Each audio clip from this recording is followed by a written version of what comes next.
दादा गौतम भी एक बार फिर चुनाव मैदान में उतर पड़े हैं। उनकी तरफ से कहा जा रहा है कि इन 5 सालों में मेरे पास पावर नहीं थी, मुझे एक बार फिर जिताओ, मैं 10,000 बच्चों को रोज़गार दूंगा, रोज़गार की झड़ी लगा दूंगा। कांग्रेस पार्टी के लोगों का कहना है कि बीजेपी को केवल इस मुद्दे को भुनाने के लिए इस तरह के कार्यक्रमों का आयोजन करना याद रहता है। मैं बड़े दर्द के साथ कहना चाहता हूँ, इन 5 सालों के अंदर अगर हम होते तो नारनौंद की तो रिंग रोड बन गई होती। क्या कैप्टन अभिमन्यु भी विनेश फोगाट के साथ हैं? हमारी बहन जी आई, हमें बहुत अच्छा लगा। आप क्या मानते हैं कि एक और नई समस्या, एक और नई परेशानी आपके सामने आ गई? नारनौंद की जनता का मन बना हुआ है कि वो कमल खिलाने का काम करेंगे। पिछली बार 75 पार का नारा दिया गया था, 2024 के लोकसभा चुनाव में 400 पार का नारा दिया गया था, 2024 के विधानसभा चुनाव में कैप्टन अभिमन्यु क्या नारा देंगे? मैं तो इस तरह की बात हल्की बातों में नहीं पढ़ता हूँ जी, मैं तो कायदे कानून की बात करने वाला व्यक्ति हूँ। और कैप्टन साहब के जो बोल हैं वो काफ़ी बदले नज़र आ रहे हैं। हर किसी को शुभकामनाएं दे रहे हैं, हर किसी को कह रहे हैं कि उनका भी स्वागत है, उनका भी स्वागत है। आपको नहीं लगता कि जितने ज़्यादा उम्मीदवार होंगे आपकी मुसीबतें उतनी ज़्यादा बढ़ेंगी? कांग्रेस तो निश्चित तौर पर ऐसा लगता है कि जैसे चूहे को मिली हल्दी की गांठ पंसारी बन बैठा, वो अति उत्साह में दिखाई दे रहे हैं। लेकिन हमें मालूम है कि हर चुनाव अलग होता है। नारनौंद के चप्पे चप्पे पर हुआ हुआ विकास वह अभिमन्यु का पोस्टर है।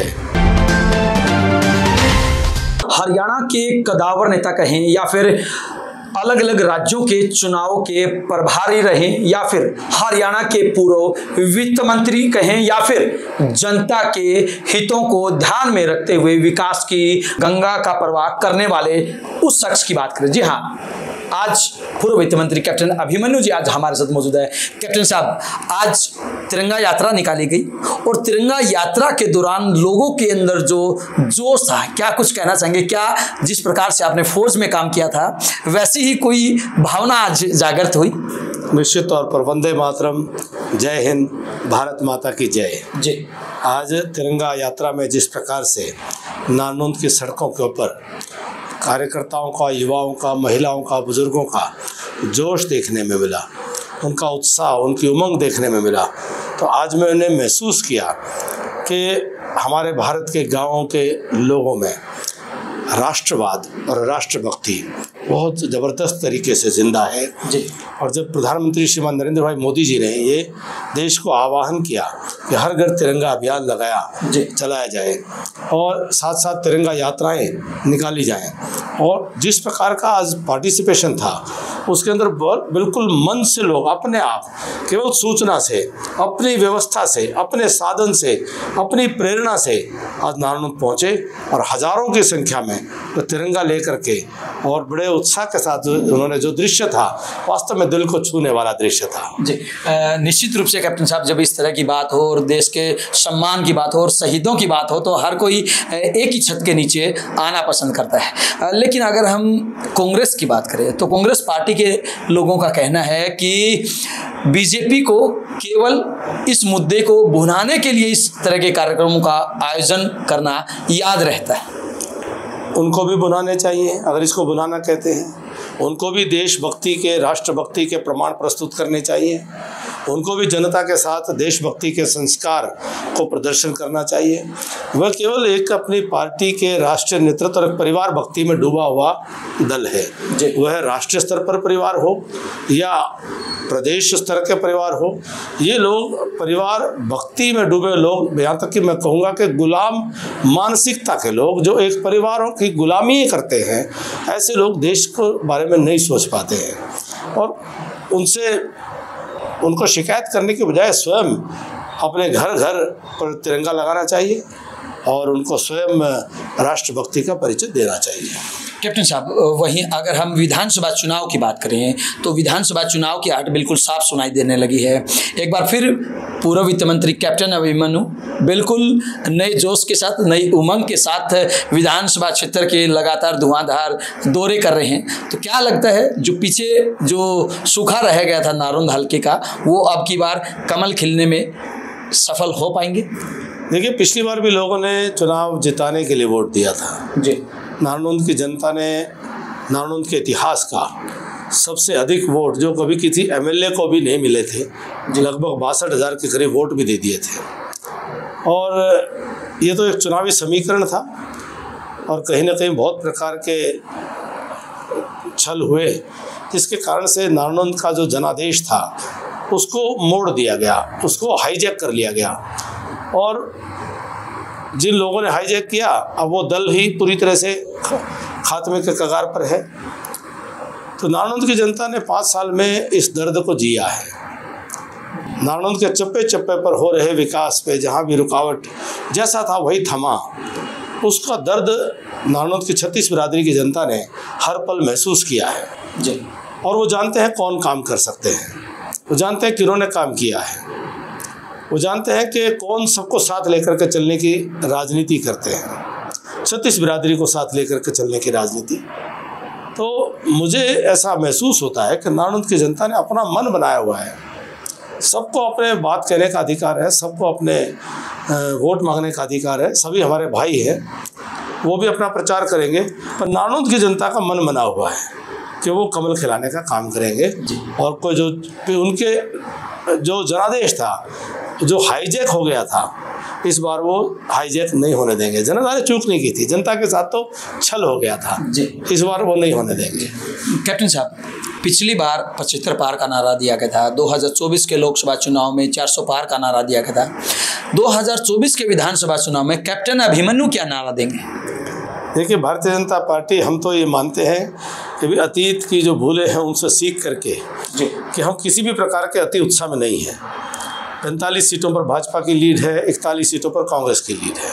कांग्रेस तो निश्चित तौर पर ऐसा लगता है कि जैसे चूहे को मिली हल्दी की गांठ पंसारी बन बैठा, वो अति उत्साह में दिखाई दे रहे हैं। लेकिन हमें मालूम है कि हर चुनाव अलग होता है और भारतीय जनता पार्टी का पिछले लगातार लोकसभा चुनाव के बाद जिस प्रकार की सरकार के नायब सिंह सैनी जी की सरकार ने निर्णय लिए हैं, हर सप्ताह ग्राफ बढ़ता चला जा रहा है और भारतीय जनता पार्टी का चुनाव जो है उठाव की तरफ है। और कांग्रेस जो है आपस के अंदर जूतम पेजार और लठम लठा होकर के, और जिस प्रकार से उनकी गुटिया राजनीतियाँ सड़क पर दिखाई दे रही है, तो उससे साफ है कि कांग्रेस के लोग वह जनता की सेवा करने का संकल्प लेकर के जनता के बीच में नहीं जा रहे हैं। वो अपने परिवारों की सत्ता बनाने के चक्कर में लोगों के वोट लेना चाहते हैं। भारतीय जनता पार्टी जो है जनता की सेवा करने के उद्देश्य से, जनता के हरियाणा के विकास करने के उद्देश्य से, नौजवानों को रोजगार देने के उद्देश्य से, हरियाणा में 36 बिरादरी का भाईचारा बना रहे इस बात के उद्देश्य से, पारदर्शी और सुशासन, पारदर्शी सरकार और सुशासन हरियाणा में चलता रहे, इसको लेकर के हम काम कर रहे हैं। बिना खर्ची बिना पर्ची की नौकरियां निरंतर चलती रहें, इस बात के लिए भारतीय जनता पार्टी काम कर रही है। किसानों की जमीनों को फिर से जो है औने पौने दामों में अधिग्रहण का डर दिखा करके पूंजीपतियों की तिजोरियों में भेजने का कांग्रेस का सपना कामयाब ना हो, हम इस बात के लिए काम कर रहे हैं। तो जब लक्ष्य पुनीत पावन पवित्र हो तो जनता भी उसको जानती है, समझती है। हमें विश्वास है कि इस बार अच्छे बहुमत के साथ भारतीय जनता पार्टी की सरकार हरियाणा बनेगी। वहीं अगर हम बात करें आज की, तो उकलाना में दीपेंद्र सिंह हुड्डा का कार्यक्रम था और वहाँ पर हालात ऐसे बन पड़े कि वो पोस्टर फाड़ते हुए नजर आए। एक तरफ भूपेंद्र सिंह हुड्डा के पोस्टर फाड़े जा रहे थे, कहीं पे कुछ, तो मामला थाने तहसील तक पहुँच गया। ये तो बड़ी हिम्मत की बात है कि अगर किसी ने उनके सामने संघर्ष करने की हिम्मत दिखाई है, मैं उनको बधाई देता हूँ। कांग्रेस में मैं नहीं समझता था कि किसी में हिम्मत है कि लठैतों का मुकाबला कर सके, क्योंकि उन्होंने पहले भी एक प्रदेश अध्यक्ष के सर पर लाठी भांज करके उसको जान बचाने के लिए थाने में उसको अपने सुरक्षा के लिए कंप्लेंट दाखिल करनी पड़ी थी अशोक तंवर जी को। दूसरी प्रदेश अध्यक्षा, वो भी दलित समाज से संबंध रखती हैं, महिला, उनको भी उन्होंने ठोकर मार करके पद से मुक्त कराने का काम किया। तो ऐसे लोगों के सामने कोई कांग्रेस में टक्कर ले रहा है तो मैं तो उसको बधाई दूंगा, उनके दाद दूंगा जी। कैप्टन साहब, अगर हम बात करें विनेश फोगाट की, तो विनेश फोगाट को लेकर तरह तरह की बातें की जा रही है। कैप्टन अभिमन्यु की नज़र में पूरा मामला क्या है और क्या कैप्टन अभिमन्यु भी विनेश फोगाट के साथ हैं? देखिए, निश्चित तौर पर हमारे जो विनेश फोगाट ने जिस प्रकार से संघर्ष किया है, पूरा जीवन उन्होंने तप किया है और तप करके वो ओलंपिक के पोडियम पर पहुंच गई थी, लेकिन जस्ट आखिरी बाउट से पहले वह वेट के कारण से डिस्क्वालीफाई होने को एक बुरी परिस्थिति बनी। पूरे देश को इस बात से बड़ा धक्का लगा, बड़ी तकलीफ़ हुई है। अब ये ओलंपिक खेल के नियम हैं और नियम के कारण से तो वो बाहर हुई है, तो फिर भी मैं पूरे देश की भावना, देश ने माना है कि विनेश ने गोल्ड मेडल जीता है, हमारा मानना है कि वो गोल्ड मेडल जीत करके आई है, हमारी बेटी जो है गोल्ड मेडल विजेता है। और नायब सिंह सैनी जी ने, हमारे मुख्यमंत्री जी ने जिस प्रकार से उनको विजेता का जो सम्मान है, ओलंपिक का जो पदक का सम्मान है, उसको देने की जो घोषणा की है, ये अपने आप में मोहर लगाता है कि हम इसमें किस प्रकार से इसको देख रहे हैं। आपको क्या लगता है, जिस प्रकार से कांग्रेस वाले बोल रहे हैं कि उसके साथ षड्यंत्र हुआ है, कुछ न कुछ उसके साथ जालसाजी की गई है, कैप्टन अभिमन्यु को भी लगता है कि कुछ ऐसा हुआ होगा? देखिए, इस तरह की बातें, मैं तो इस तरह की बात हल्की बातों में नहीं पढ़ता हूँ जी। मैं तो कायदे कानून की बात करने वाला व्यक्ति हूँ। और अगर कोई इस प्रकार की कोई इतने बड़े खेल के आयोजन में, ओलंपिक के स्तर के आयोजन में अगर इस प्रकार की कुछ साजिश की कोई बात होती है, तो पूरे जो 100 साल से अधिक से खेल चल रहे हैं उसके ऊपर एक बहुत बड़ा उंगली आक्षेप करने का, उंगली उठाने का काम है।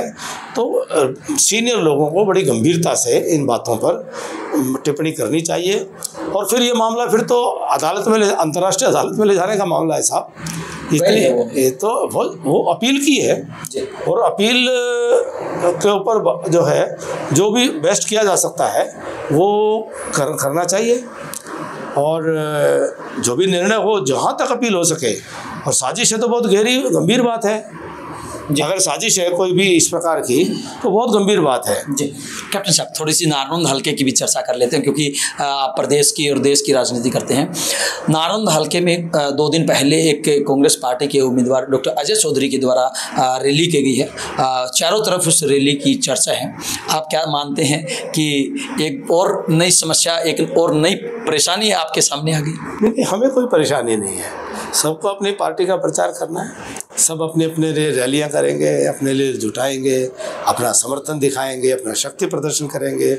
सब अपने भाई हैं, मेरे बहुत आदरणीय हैं। हमारी बहन जी आई, हमें बहुत अच्छा लगा तो नारनौंद में आई। तो हमें जो भी जो है, सब साथी जितने भी चाहवान हैं चुनाव लड़ने के, सबको अपने बात रखने का, अपनी शक्ति प्रदर्शन करने का पूरा अधिकार है।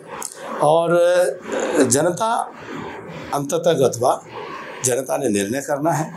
और जनता, आपका विवेक पर मुझे पूरा भरोसा है कि जनता जानती है कौन काम करने वाला है, कौन लगातार लोगों के बीच में रह करके किसके जीवन का संकल्प नारनौंद की सेवा है। और किसी के, देखो, मैं को राजनीतिक खानदानों से आने वाला आदमी तो हूँ जी, तो राजनीतिक खानदानों की विरासत लेकर के, जो उस विरासत के नाम पर हर एक आदमी का अपना अपना है जी, सबको शुभकामनाएं हैं जी। कैप्टन साहब के जो बोल हैं वो काफ़ी बदले बदले नजर आ रहे हैं। हर किसी को शुभकामनाएं दे रहे हैं, हर किसी को कह रहे हैं कि उनका भी स्वागत है, उनका भी स्वागत है। आपको नहीं लगता कि जितने ज़्यादा उम्मीदवार होंगे आपकी मुसीबतें उतनी ज़्यादा बढ़ेंगी? देखिए, हमारी कोई मुसीबत नहीं है। सबको अधिकार है, संवैधानिक अधिकार है, लोकतांत्रिक अधिकार है, सब अपनी बात रख सकते हैं। हम आश्वस्त हैं कि हमें न कोई पोस्टर लगाने की ज़रूरत है, न होर्डिंग लगाने की ज़रूरत है, न स्टिकर लगाने की ज़रूरत है। हमारा नारनौंद के चप्पे चप्पे पर हुआ हुआ विकास वह अभिमन्यु का पोस्टर है, अभिमन्यु का होर्डिंग है, अभिमन्यु का स्टिकर है। नारनौंद का चप्पा चप्पा विकास विकास और विकास बोल रहा है। पिछले 5 वर्षों में जो वंचित हुआ है उसका दर्द नारनौंद के चप्पे चप्पे से वह सुनाई देता है। इसलिए हमें सबको, जिनको ज़रूरत है वो करें जी। एक बात और कैप्टन साहब, आपने कहा कि पिछले 5 सालों में हल्का पीछे रहा है। आपको इस बात की टीस है कि आने वाले 5 सालों में मैं हल्के को और आगे लेके जाऊंगा। वहीं दादा गौतम भी एक बार फिर चुनावी मैदान में उतर पड़े हैं। उनकी तरफ से कहा जा रहा है कि इन 5 सालों में मेरे पास पावर नहीं थी, मुझे एक बार फिर जिताओ, मैं 10,000 बच्चों को रोज़गार दूंगा, रोज़गार की झड़ी लगा दूंगा। हमारी शुभकामनाएं उनके साथ हैं, पर लोग तय करेंगे किसने किया है, कौन करता है जी। अंतिम सवाल कैप्टन साहब, प्रदेश अध्यक्ष मोहनलाल बड़ोली जी नारनौंद में आने जा रहे हैं कुछ ही समय के बाद। नारनौंद की बाईपास की समस्या लंबे समय से है। तो क्या लगता है लोगों की आस एक बार फिर आपके ऊपर अटकी हुई है कि शायद हो सकता है कि इस समस्या के समाधान का उस दिन कुछ ऐलान हो, कुछ घोषणा हो? क्या कहना चाहेंगे, क्या कुछ रहेगा खास? मैं बड़े दर्द के साथ कहना चाहता हूँ, इन 5 सालों के अंदर अगर हम होते तो नारनौंद की तो रिंग रोड बन गई होती। जी बिल्कुल, देखिए कैप्टन अभिमन्यु की जुबान पर दर्द बिल्कुल साफ देखने को मिल रहा है और दर्द है नारनौंद हलके के विकास का। जी हाँ, अगर ये होते तो इनकी तरफ से जिस प्रकार से बातें कही गई हैं कि अगर मैं होता तो नारनौंद हलके के अंदर रिंग रोड होता और नारनौंद हलके का नाम पूरे हरियाणा ही नहीं बल्कि पूरे देश में सुनाई देता है। इससे भी एक कदम आगे इनका ये भी कहना है कि भले ही कितने ही टिकट के दावेदार चुनावी मैदान में आ जाए, सभी का ये स्वागत कर रहे हैं और खुले दिल से सभी को न्योता दे रहे हैं। इनका ये मानना है कि भले ही कोई कुछ दावा करता रहे लेकिन जनता विकास पर मोहर लगाएगी, जनता एक अच्छे नेता को चुनाव करेगी और बीजेपी की तरफ से जो बात कही जा रही है, मेरिट के आधार पर नौकरियां दी जा रही है, उसी को ध्यान में रखते हुए तीसरी बार हरियाणा में बीजेपी की सरकार बनेगी और नारनौंद में कमल खिलेगा। अब देखना ये होगा कि क्या इन दावों को ध्यान में रखते हुए, नारनौंद के विकास को ध्यान में रखते हुए यहाँ की जनता कैप्टन अभिमन्यु के सिर पर चौधर का ताज सजाएगी। वीडियो जर्नलिस्ट अमित के साथ अजय लोहान, बिंदास रहना।